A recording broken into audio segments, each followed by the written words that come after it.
ప్రస్తుతం రాజధానిలో అంతర్జాతీయ విమానాశ్రయం ఏర్పాటుకే సుమారుగా 4000 ఎకరాలు కావాలని అంచనాలైతే ఉన్నాయి.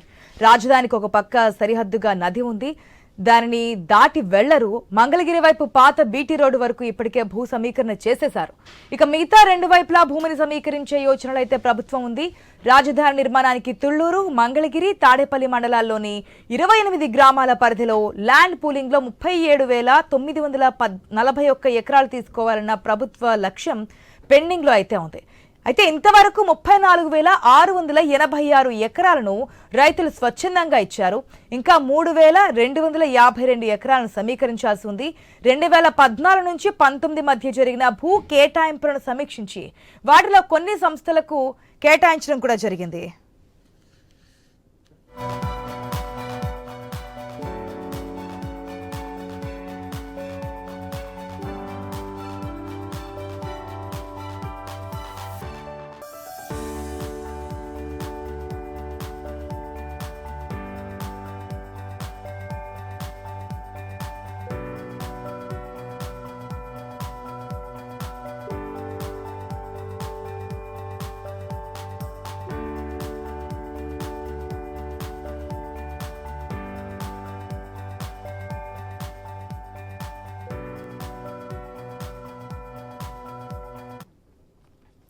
బిట్స్, ఎక్స్ఎల్ఆర్ఐ వంటి అనేక సంస్థలు రాజధానిలో భూములు కావాలని కోరుతున్నాయి.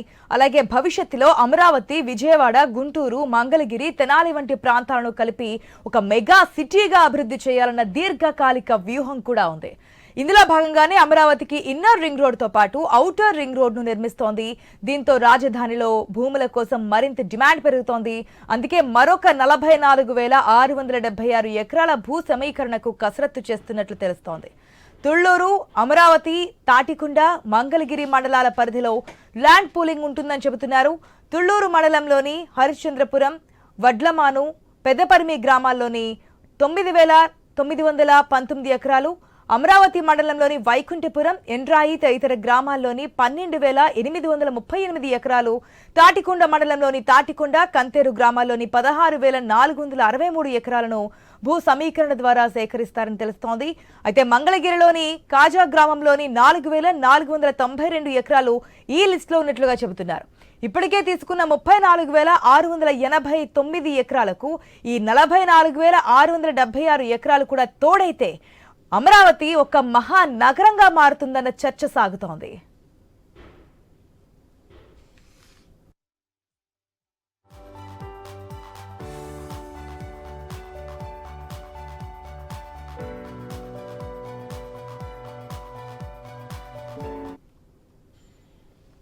కూటమి ప్రభుత్వం అధికారంలోకి వచ్చిన తర్వాత 2014 నుంచి 19 కాదు, అప్పట్లో భూ సమీకరణకు సంబంధించి ఎంతవరకు ముందుకెళ్ళాలి ఏంటనే పనుల వరకే జరిగాయి. 19 to 24 3 రాజధానుల ప్రతిపాదన వచ్చింది, మనందరికీ తెలిసిందే. సో ఇప్పుడు మళ్ళీ 24లో కూటమి ప్రభుత్వం అధికారంలోకి వచ్చిన తర్వాత ఏకైక రాజధాని, అది కూడా అమరావతే రాజధానిగా ముందుకైతే వెళ్తున్నారు. దానికి అనుగుణంగా కేంద్రం నుంచి నిధులు వస్తున్నాయి, బ్యాంకుల నుంచి నిధులు వస్తున్నాయి. ఇప్పుడు అమరావతిని ఒక మెగా సిటీగా, ఒక మహానగరంగా మార్చాలన్న దృఢ సంకల్పంతో అయితే ముందుకెళ్తున్నట్టు తెలుస్తోంది. గతంలో ఉన్నటువంటి 33 ఎకరాలతో పాటు ఇప్పుడు మళ్ళీ 44 ఎకరాల వరకు సేకరించి ముందుకెళ్లేటువంటి పరిస్థితి. Inner ring road, outer ring road, అనేక పరిశ్రమలకి భూములు ఇవన్నీ ఇవ్వడానికి సిద్ధమవుతున్నటువంటి సిచ్యువేషన్లో మళ్ళీ 2.0 కింద భూముల సమీకరణకు అయితే ముందుకెళ్తుంది కూటమి సర్కార్. దానికి సంబంధించి మాట్లాడదాం. మనతో పాటు మా ప్రతినిధి హరీష్ లైవ్లో సిద్ధంగా ఉన్నారు. అదేవిధంగా బాలకోటే గారు అమరావతి జేఏసీ నుంచి ఉన్నారు, మస్తాన్ రావు గారు పొలిటికల్ అనలిస్ట్ ఉన్నారు, అదేవిధంగా రేగడ లక్ష్మణరావు గారు ఉన్నారు, వైఎస్ఆర్సీపీ అధికార ప్రతినిధి. నమస్తే అండి. ముందుగా మా ప్రతినిధి హరీష్ ద్వారా ఇన్ఫర్మేషన్ తెలుసుకునే ప్రయత్నం చేద్దాం. హరీష్ నమస్తే, వెరీ గుడ్ ఆఫ్టర్నూన్. మనం చూస్తున్నాం కూటమి ప్రభుత్వం అధికారంలోకి వచ్చాక అమరావతి రూపురేఖలు మారిపోయినటువంటి సిచ్యువేషన్, మారిపోతున్నటువంటి సిచ్యువేషన్, భవిష్యత్తులో ఒక మహానగరంగా తీర్చిదిద్దబోతున్నటువంటి సిచ్యువేషన్. ఇప్పటికే సింగపూర్ నుంచి రావడము, డిజైనర్స్ రావడము, ఈ విధంగా నిర్మించాలి, ఇవన్నీ కూడా జరుగుతూ ఉన్నాయి, శరవేగంగా జరుగుతున్నాయి. ఇప్పుడు మరీ కొంత భూమిని సేకరించడానికి సర్కార్ ముందుకు అడుగులు వేస్తున్నట్టు తెలుస్తోంది. దీనికి సంబంధించి రైతుల నుంచి అభిప్రాయం ఏ విధంగా ఉంది, అదేవిధంగా గత అధికార పార్టీ నుంచి వెర్షన్ ఏ విధంగా వినిపిస్తోంది? చెప్పినట్టుగానే ఇప్పుడు ప్రెజెంట్స్ వస్తున్నాం రాజధానికి సంబంధించినటువంటి అంశం పైన ప్రత్యేకమైనటువంటి మొదలైనటువంటి సిచ్యువేషన్ కనిపిస్తుంది. ఎందుకంటే రెండో విడతకి సంబంధించినటువంటి కార్యకలాపాలు స్టార్ట్ అయినటువంటి నేపథ్యంలో రెండో విడత నుంచి దాదాపుగా 44,000 పైసలకు ఎకరాలను సేకరించాలని చెప్పి ప్రభుత్వం నిర్ణయం తీసుకోవడం. నిర్ణయం మేరకు ప్రజెంట్ ఇప్పటికే రైతాంగం స్వచ్ఛందంగా ముందుకొచ్చి మంత్రులను కావచ్చు, అధికారులు కావచ్చు కలిసి తమ భూములను తీసుకోవాలని చెప్పి రిక్వెస్ట్ చేసుకునేటువంటి విధానం. ఎందుకంటే గత 5 ఏళ్లలో జరిగినటువంటి రాజధానికి సంబంధించినటువంటి అంశాలు ఒకటి అయితే ఇంకా తెలుగుదేశం ప్రభుత్వం, అంతకుముందు తెలుగుదేశం ప్రభుత్వం ఇచ్చినటువంటి హామీతో పెద్ద ఎత్తున 33,000 ఎకరాలు రైతులు స్వచ్ఛందంగా ముందుకు వచ్చి రైతులు రాజధానికి భూములు ఇచ్చారు. ఆ తర్వాత జరిగినటువంటి రాజధానికి సంబంధించినటువంటి అభివృద్ధికి సంబంధించినటువంటి కార్యకలాపాలు, టీడీపీ హయాంలో జరిగినటువంటి అభివృద్ధికి సంబంధించినటువంటి అంశాలు ఇవన్నీ కూడా కీలకమైనటువంటి పాత్ర పోషించాయి. అయితే ఇప్పుడు కూటమి ప్రభుత్వం అధికారంలోకి వచ్చిన తర్వాత, ఎందుకంటే ఇప్పుడు కేంద్రం నుంచి బీజేపీ అందిస్తున్నటువంటి సహాయం, భారీ ఎత్తున సహాయం అందిస్తుంది. రాజధానికి సంబంధించినటువంటి నిధులు కావచ్చు, అదేవిధంగా హడ్కో నుంచి వచ్చినటువంటి రుణాలకు సంబంధించినటువంటి అంశాలు కావచ్చు, ప్రైవేట్ బ్యాంకులు అందిస్తున్నటువంటి రుణాలు కావచ్చు, ఇవన్నీ కూడా రాజధానికి సంబంధించినటువంటి అంశాలపైన కీలక పాత్ర పోషిస్తున్నాయి. దీంతో కూటమి ప్రభుత్వం అటు కేంద్రం నుంచి, బీజేపీ నుంచి కూడా పూర్తిగా సహాయ సహకారం అందిస్తున్నటువంటి నేపథ్యంలో ఈ సహాయ సహకారాలకు సంబంధించినటువంటి అంశాలను కూడా పరిగణలో తీసుకున్న తర్వాత ప్రభుత్వం మరో 44,000 ఎకరాలకు సంబంధించినటువంటి భూములు సమీకరణ కావచ్చు, రైతుల నుంచి స్వచ్ఛందంగా ముందుకు వచ్చి ఇచ్చేటువంటి విధానం కావచ్చు, ఇదంతా కూడా ప్రభుత్వం పరిశీలిస్తోంది. ఇందుకు సంబంధించి సిఆర్డీకి సంబంధించినటువంటి యంత్రాంగం అంతా కూడా ప్రత్యేకమైనటువంటి టీం ని కూడా ఏర్పాటు చేసుకుని భూముల సమీకరణకు సంబంధించి ఈ వ్యవహారాలన్నీ కూడా స్వయంగా మంత్రి నారాయణ పరిశీలిస్తున్నారు. భూములకు సంబంధించినటువంటి అంశాలపైన ఆయనకి గతంలో కూడా అనుభవం ఉంది కదా. ఎందుకంటే మొదటిలోనే 33,000 ఎకరాలకు సంబంధించినటువంటి భూములను సమీకరించేటువంటి విధానంలో పెద్ద ఎత్తున రైతుల నుంచి వచ్చినటువంటి స్పందన, అప్పుడు వచ్చినటువంటి వ్యతిరేకత అనేది ఎక్కడ కూడా కనిపించినటువంటి దాఖలాలు కనిపిస్తుంది. దీంతో 33,000 ఎకరాలు స్వయంగా రైతులు ఇచ్చినటువంటి భూములకు సంబంధించినటువంటి అంశాలు ఒక అయితే కనుక ఇప్పుడు మరో 44,000 ఎకరాలకు సంబంధించినటువంటి భూములను ప్రభుత్వానికి అందించేందుకు రైతులు ముందుకు రావడం, అందులో కీలకమైనటువంటి మంగళగిరి నియోజకవర్గం, అందులో ఉన్నటువంటి దాదాపుగా 4,000 ఎకరాలకు సంబంధించినటువంటి భూములు రైతులు ముందుకు ఇచ్చేటువంటి రావడం, కాదా గ్రామం పరిధిలో ఉన్నటువంటి భూములకు సంబంధించి ఇవన్నీ కూడా ఒక ఎత్తు అయితే కనుక ఇంకా రాబోయేటువంటి రోజుల్లో ప్రభుత్వం తీసుకునేటువంటి 44,000 ఎకరాలకు సంబంధించినటువంటి భూముల్లో కీలకమైనటువంటి పాత్ర పోషించబోతుంది. 5,000 ఎకరాల్లో ఎయిర్పోర్ట్ కి సంబంధించినటువంటి అంశం, ప్రపంచ వ్యాప్తంగా కూడా రాజధాని నిర్మాణానికి సంబంధించి అమలవుతున్నటువంటి కార్యకలాపాలకు సంబంధించినటువంటి అంశాలను కనుక పరిశీలిస్తే కనుక ఇప్పుడు జరుగుతున్నటువంటి రాజధానికి సంబంధించినటువంటి భూముల సమీకరణాలకు సంబంధించినటువంటి అంశాలు ప్రత్యేకమైనటువంటి దృష్టి సారించింది కూటమి ప్రభుత్వం. అందులో భాగంగానే పెద్ద ఎత్తున రైతులు భూములు స్వచ్ఛందంగా ఇచ్చేందుకు ముందుకు వచ్చినటువంటి సిచ్యువేషన్ అయితే మనకి కనిపిస్తుంది. ఆశ హరీష్, ఒక నిమిషం. మనతో పాటు రేగడి లక్ష్మణరావు గారు ఉన్నారు. ఆయన గతం నుంచి కూడా ఒకే మాట, మళ్ళొకసారి మా ప్రభుత్వం వస్తే కనుక 3 రాజధానులు మళ్ళీ ప్రతిపాదన తెర మీద తీసుకొస్తామని. మరి ఇప్పుడు ఉన్నటువంటి 33,000 ఎకరాలే కాదు, మరొక 44,000 ఎకరాలని రైతులు స్వచ్ఛందంగా ఇవ్వడానికి, అమరావతిని ఒక మహానగరంగా తీర్చిదిద్దడానికి అయితే కూటమి సర్కార్ అడుగులు వేస్తున్నటువంటి సిచ్యువేషన్. మరి మస్తాన్ రావు గారి అభిప్రాయం తెలుసుకుందాం. నమస్తే మస్తాన్ రావు గారు. మస్తాన్ రావు గారిని ఆడియో వినిపిస్తుంది, లక్ష్మణరావు గారిని ఆడియో వినిపిస్తుందా? ఏంటి మరి మీరు వస్తేనేమో మరొకసారి 3 క్యాపిటల్స్ 3 ప్రాంతాలను అభివృద్ధి చేస్తామని నినాదం మాకు చాలా సందర్భాల్లో చెప్పారు. ఇప్పుడు మాత్రం అటువంటి పరిస్థితులు, అమరావతినే ముందడుగు వేయడానికి, అమరావతినే ఒక మహానగరంగా తీర్చిదిద్దేందుకు రైతులు ముందుకు రావడం, సర్కార్ కూడా దానికి అనుగుణంగా ముందుకెళ్లడం, అనేక బ్యాంకులు, కేంద్రం ప్రోత్సాహం అన్ని చూస్తున్నాం. మీరేమంటారు? అశ్విన్ గారు, మీకు కనుగొన్న పెద్దలకి ఐన్యూస్ వీక్స్లకి నమస్కారం. మన గతంలో చంద్రబాబు నాయుడు గారు 2014లో దాదాపుగా 54,000 ఎకరాలని ల్యాండ్ పూలింగ్ ద్వారా తీసుకున్నారు. అంటే దాంట్లో 20,000 ఎకరాలు అనేవి గవర్నమెంట్ ప్రారంభ భూములు ఉంటాయి. మిగతా 34,000 ఎకరాలు అక్కడ ఉన్నటువంటి రైతుల దగ్గర సేకరించాలి. ఈ ల్యాండ్ పూలింగ్ అనేది ప్రపంచంలోనే అతిపెద్ద స్కామ్. లక్ష్మణరావు గారు ఒక్క నిమిషం. ప్యానెల్ లో మిగిలిన మెంబర్స్ ప్లీజ్ మీ ఆడియోని మ్యూట్ చేయండి, ఎందుకంటే మీ పర్సనల్ టాక్ అనేది లైవ్ లో వస్తుంది. ప్లీజ్ కంటిన్యూ అండి. ఈ ల్యాండ్ పూలింగ్ అనేది ప్రపంచంలోనే అతిపెద్ద స్కామ్ అండి. ఎందుకంటే దాదాపుగా ఇదే ల్యాండ్ 34,000 ఎకరాలను కొనాలంటే గవర్నమెంట్ కి మాక్సిమం ఆ రోజుల్లో ఉన్నటువంటి ధరలు బట్టి 10 నుంచి 15,000 కోట్ల రూపాయలు మాత్రం అవుతాయి. కానీ దాన్ని ల్యాండ్ పూలింగ్ ద్వారా ఏమైందంటే 5 లక్షల కోట్ల రూపాయలకి 5 లక్షల కోట్ల రూపాయల మేర ఈ యొక్క అవినీతి జరిగింది. అక్కడ ప్రభుత్వానికి రావాల్సినటువంటి ధనం, అంటే ప్రభుత్వానికి రావాల్సినటువంటి డబ్బులు కూడా చంద్రబాబు నాయుడు గారు చాలా తెలివిగా వాళ్ళ ఎవరైతే టీడీపీ పార్టీలో ఉన్నటువంటి వాళ్ళ నాయకులకి వెళ్ళేటట్టుగా వాళ్ళ అకౌంట్ లోకి ఏ టైంలో జరిగిందండి ఇదంతా? 14 to 19 అంటారా? అంతే కదా? 14-19లోనే. మరి 19 మీరు అధికారంలోకి వచ్చారు కదా, 19 to 24 మీరే ఉన్నారు, 5 సంవత్సరాల పాటు పరిపాలించారు. మరి అప్పుడు ఏమైనా బయట పెట్టాల్సింది కదా, ఈ విధంగా ల్యాండ్ పూలింగ్ చేసింది, ఇన్ని లక్షల కోట్లు తమ మద్దతుదారులకి వచ్చే విధంగా ప్లాన్ చేసుకొని ప్రజలని రైతుల్ని మోసం చేశారనేది ఎందుకు మీరు 5 సంవత్సరాల పదవి కాలంలో బయట పెట్టలేకపోయారు? డెఫినెట్ గా రేపు 2027-29 ఖచ్చితంగా మీరు కోరుకున్న కోరిక కూడా నెరవేరుతుంది ఆశగా. ఎందుకు 5 సంవత్సరాల పాటు సమయం సరిపోలేదంటారా? అప్పుడు ఏంటంటే మేము మూడు రాజధానులు వికేంద్రీకరణ చేయాలి. 3 రాజధానులతో వికేంద్రీకరణతోనే అభివృద్ధి సాధ్యం. 3 రాజధానులు 3 ప్రాంతాలు ఏవైతే ఉన్నాయో 3 ప్రాంతాలు కూడా సమపాలన అభివృద్ధి చేస్తేనే రాష్ట్రం అభివృద్ధి చెందుతున్న ఒక కోణంలో జగన్మోహన్ రెడ్డికి వెళ్ళడం జరిగింది. ఇక్కడ గత అనుభవం మనకి చెప్తా ఉంది. మద్రాసులో మనం ఉన్నప్పుడు మద్రాసు నుంచి మనల్ని పంపించేశారు. అలాగే తెలంగాణ ఇప్పుడు మనం కలిసి ఉన్నప్పుడు తెలంగాణ నుంచి మనం విడిపోయాం. అక్కడ ఈ రోజు చూస్తే ఒక హైదరాబాద్ నుంచి 80% జీడిపి, 80% ఒక బడ్జెట్ కి సరిపడే డబ్బులు ఒక హైదరాబాద్ నుంచే తెలంగాణ ప్రభుత్వానికి వస్తున్నాయి. ఈ రోజున 50 సంవత్సరాలకో 60 సంవత్సరాలకో లేదా 1,00,000 కోట్లు పెట్టి మీరు అమరావతి డెవలప్మెంట్ చేసినా ఎప్పుడు వస్తే మన ఆంధ్రప్రదేశ్ రాష్ట్రాన్ని మీరు తీసుకెళ్లి ఈ డబ్బులను కూడా గంగలా పోసిన పన్నీర్ లాగా తయారవుతుంది తప్ప ఉపయోగం లేదని నిపుణులు చెప్తూ ఉన్నారు, పెద్ద పెద్ద మేధావులు కూడా చెప్తా ఉన్నారు. అంటే అమరావతి రాజధానిగా డెవలప్మెంట్ జరుగుతుంది తప్ప వైజాగ్ లో పరిశ్రమలు రావడానికి శ్రీకారం చుట్టారు. వైజాగ్ ని క్యాపిటల్ గా ముందుకెళ్ళకపోయినప్పటికీ రాజధానిగా సింగిల్ క్యాపిటల్ అనే ఒక నినాదంతో ముందుకెళ్తున్నా అక్కడ వైజాగ్ లో ఏమీ డెవలప్మెంట్ ఆగిపోలేదు, మిగిలిన ప్రాంతాల్లో మిగిలిన జిల్లాలో డెవలప్మెంట్ ఏమీ ఆగిపోలేదు, చేస్తూ ఉన్నారు కదా. అంటే ఏంటి మళ్ళీ మీరు అధికారంలోకి వస్తే 3 క్యాపిటల్స్ అంటారా? ఆ నినాదంతోనే ప్రజల్లోకి వెళ్ళి ఎలక్షన్స్ కి వెళ్తారా? ఆశా గారు, ప్రెసెంట్ అయితే 3 క్యాపిటల్స్ అనేవి జగన్మోహన్ రెడ్డి గారు ఆలోచన విధానంలో ఒక భాగం అయితే ప్రెసెంట్ ఇప్పుడు రాజధానులకి మార్పు వచ్చే అవకాశం ఉంటుందా అనేది, ఒక రాజధాని ఉండాలా 3 రాజధానులు ఉండాలన్నప్పుడు ఎలక్షన్ ముందు ఎలక్షన్ కి తర్వాత మా యొక్క వే ఆఫ్ యాక్షన్ అనేది ఖచ్చితంగా మా టాక్టిక్స్ అనేది చెప్తాం, మా వ్యూహాలు బయట పెడతాం. అంతేగాని ఇప్పుడు 3 రాజధానుల విషయం అనేది తీసుకురావాలి. ఈ రోజు సింగపూర్ చేస్తారు, మలేషియా చేస్తారు, మరొక రష్యా అమెరికా అయిపోద్ది అనుకుంటే పొరపాటు అండి.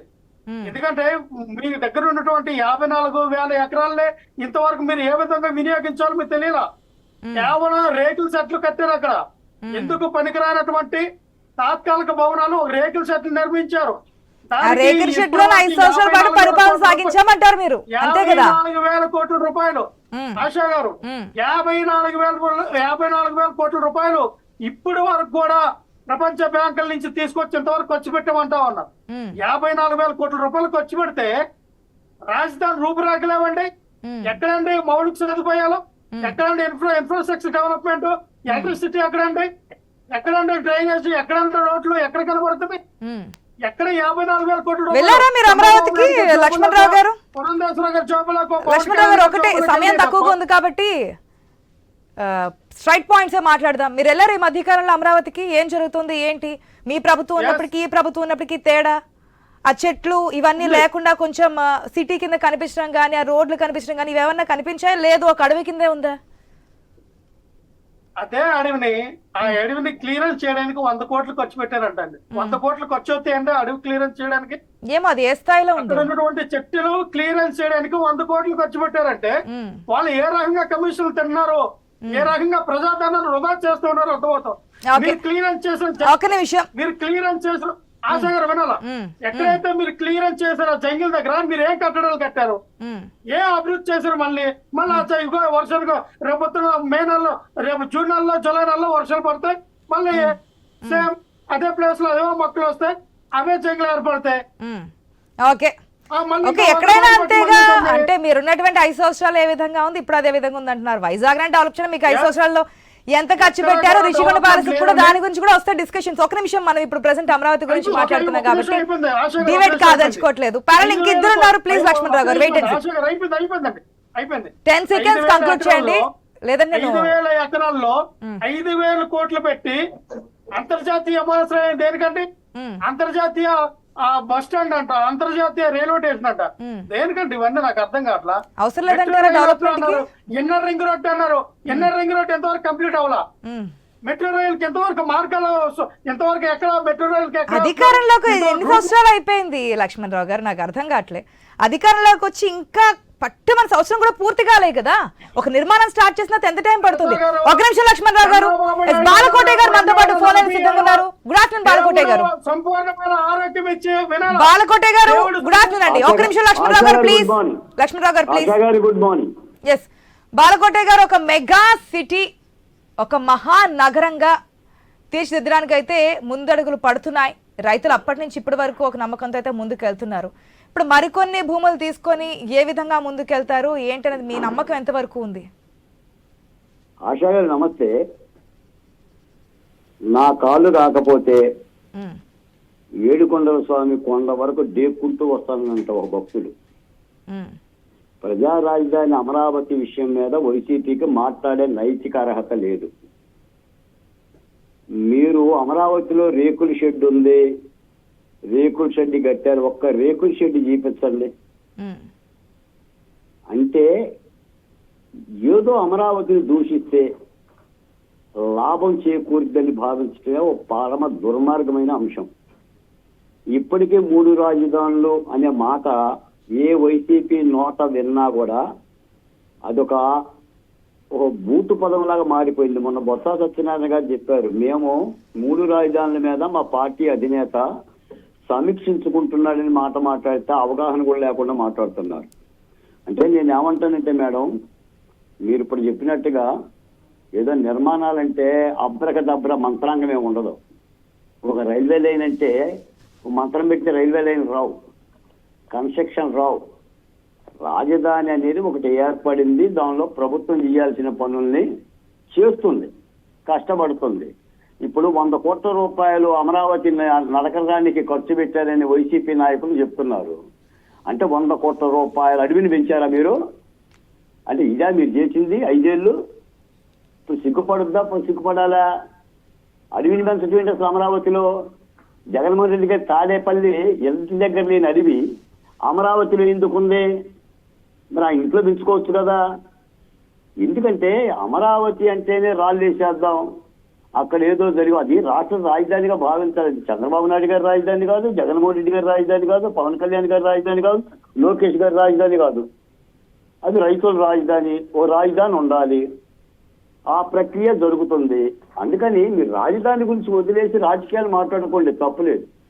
ప్రభుత్వం ఏమైనా తప్పులు చేస్తే వాళ్ళు ఇచ్చిన వాగ్దానాలను ఇక్కడికి అమలు జరపకపోతే ప్రతిపక్షంగా మాట్లాడండి. అందుకని రాజధాని జోలికి వస్తే ఇప్పుడు జరిగిన గుణపాఠమే ఎపిసోడ్ ఎక్కువ. పోతే మీరు అడిగేది ఏంటంటే మళ్ళీ ప్రభుత్వం ఏదో కొత్తగా భూములు తీసుకుంటుందనే అంశం అడుగుతున్నారు. ఇది ప్రభుత్వం కొత్తగా తీసుకున్న నిర్ణయం. ఈ రోజే పత్రికల్లో చూసాం, టీవీల్లో కూడా వింటున్నాం. తిరిగి మళ్ళీ అంటే భూ సమీకరణ, భూ సేకరణ అంటే ల్యాండ్ పూలింగ్ అనేది రైతులకు నష్టపరిహారం ఇవ్వకోకుండా తీసుకునే, అంటే అభివృద్ధిలో భాగస్వామ్యం చేస్తూ తీసుకునే ఒక కొత్త విధానం. ఈ విధానంలో ప్రభుత్వం వెళ్తాను అని అంటుంది, అది ఆలోచించాలి. ఈ రోజు ఆ వార్త వచ్చింది కాబట్టి ఆల్రెడీ 34,000 ఎకరాలు రైతులు ఇచ్చారు. దానికి తోడుగా ప్రభుత్వ భూమి ఒక 15,000 ఎకరాలు ఉంది. ఇది కాకుండా ఇంకా అదనంగా తీసుకోవడం అనేది మన నేపథ్యం ఏంటో, ఆ మంత్రిత్వ శాఖ ఏంటో, ప్రభుత్వం ఏం చెప్తుందో కూడా ఆలోచించాలి. దీని మీద అప్పుడే తొందరపడిపోయి ఏదో ఒక వ్యాఖ్యానం చేయడానికి రాజధాని ఉద్యమకారులుగా మేమైతే, అంటే గతంలో ఇచ్చిన 33,000 ఎకరాలు ఇచ్చినటువంటి రైతులకి ఇంకా స్థలాలు ఇవ్వలేదు కదా. అవును మేడం, మేము అదే ఆలోచిస్తున్నాను. ఇంకో మాట కూడా చెప్తున్నా మీకు, మొత్తం రైతుల దగ్గర నుంచి ల్యాండ్ లక్ష్యం తీసుకున్నది 39,188 ఎకరాలు అయితే అందులో తీసుకున్నది 36,000 ఎకరాలే. ఇంకా 3,000 ఎకరాల యొక్క భూసేకరణ జరగాల్సింది ఉంది. ఈ నేపథ్యంలోనే మళ్ళీ కొత్తగా భూమి కావాలి, అక్కడ ఏదో అంతర్జాతీయ విమానాశ్రయం కడదామని ప్రభుత్వం ఆలోచిస్తుంది. దానికి సంబంధించిన విధి విధానాలు మాకు తెలియదు. ఎందుకంటే ఏ చెక్కామంటే మాట్లాడటం కంటే దాని యొక్క పరిశీలన కూడా చేస్తాం. రైతులు కూడా ఈ రోజే విన్నారు కాబట్టి ఆలోచిస్తారు. ఏదేమైనా అమరావతిలో ఒక నిర్మాణ కార్యక్రమాలు అయితే తలపెట్టారు, జరుగుతున్నాయి. ఇంకో మాట కూడా చెప్తున్నా, నేనే చెప్తున్నా, మోడీ రాక కోసం ఎదురు చూస్తుంది రాష్ట్ర ప్రభుత్వం. ఆయన రాగానే ఆయన ఆధ్వర్యంలో పనులను ముమ్మరం చేద్దామని కూడా ఆలోచన చేస్తుంది.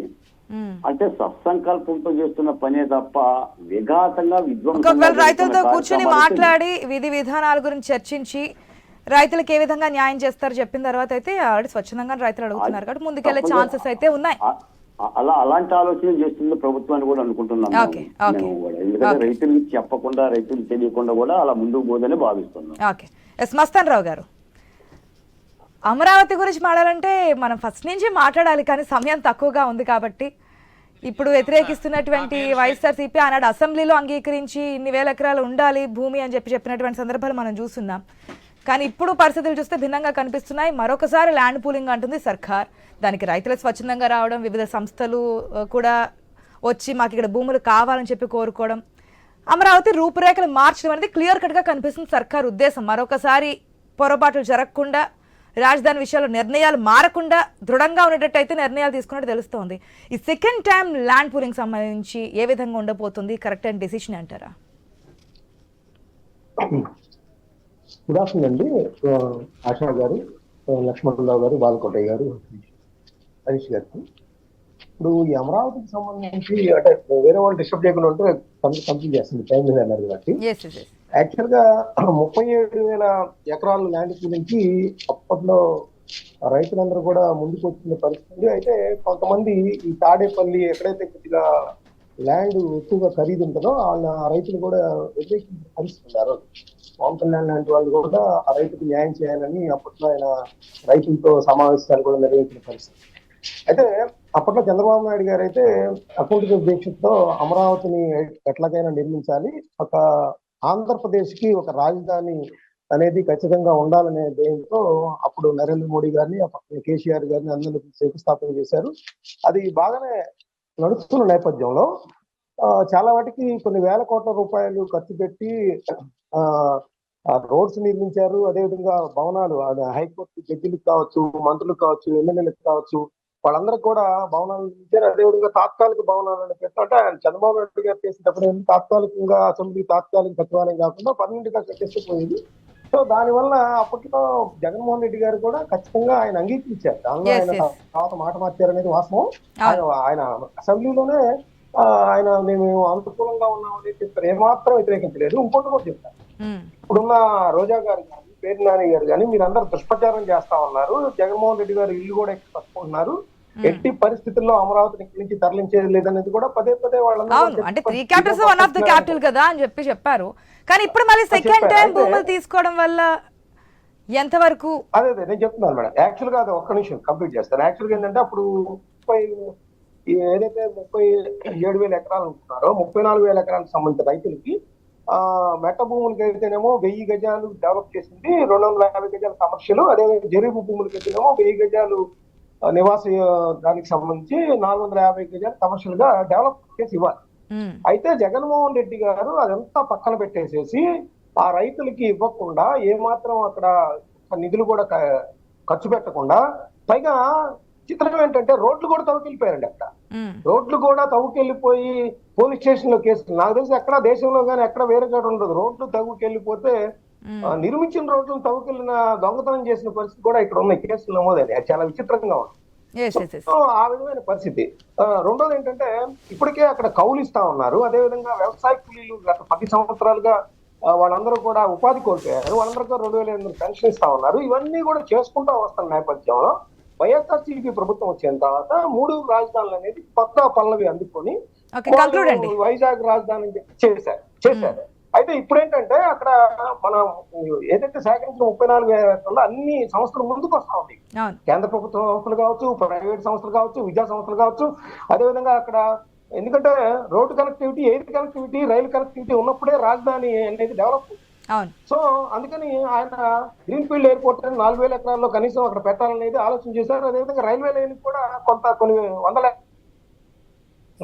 సో వీటన్నిటి నేపథ్యంలో ప్రభుత్వం ఆలోచన చేసి ఇప్పుడు మనం 40,000 ఎకరాలకు పైగా కనుక సేకరించినట్టయితే మనకి ఎక్కడైతే ఇక్కడ గుంటూరు, విజయవాడ, తెనాలి, 44,000 ఎకరాల ద్వారా అమరావతి రూపురేఖలు మార్చడానికి ఒక రాజధానికి కావాల్సిన ఏదైతే అవసరాలు ఉంటాయో, అది ఎయిర్పోర్ట్ కావచ్చు, కనెక్టివిటీకి సంబంధించి అన్ని కూడా ఒక రూపురేఖలు తెచ్చే విధంగా అయితే ప్రభుత్వం ముందుకెళ్తే మరి రైతులతో మాట్లాడిన తర్వాత ఖచ్చితంగా, వారికి ఖచ్చితంగా. ఒక ఏది నిమిషం, కావాలి ఒక ఏంటి అనేది నిమిషం. మనం మాట్లాడదాం. భవిష్యత్తులో ఇవన్నీ కూడా తెర మీదకి వస్తాయి ఇప్పుడు- కాబట్టి ఇప్పుడు థ్యాంక్ యూ మనం అండి. అదే థ్యాంక్ కదా. యూ సో మచ్ మస్తన్ రావు గారు, లక్ష్మణ్ రావు గారు, బాలకోటి గారు, అదేవిధంగా హరీష్.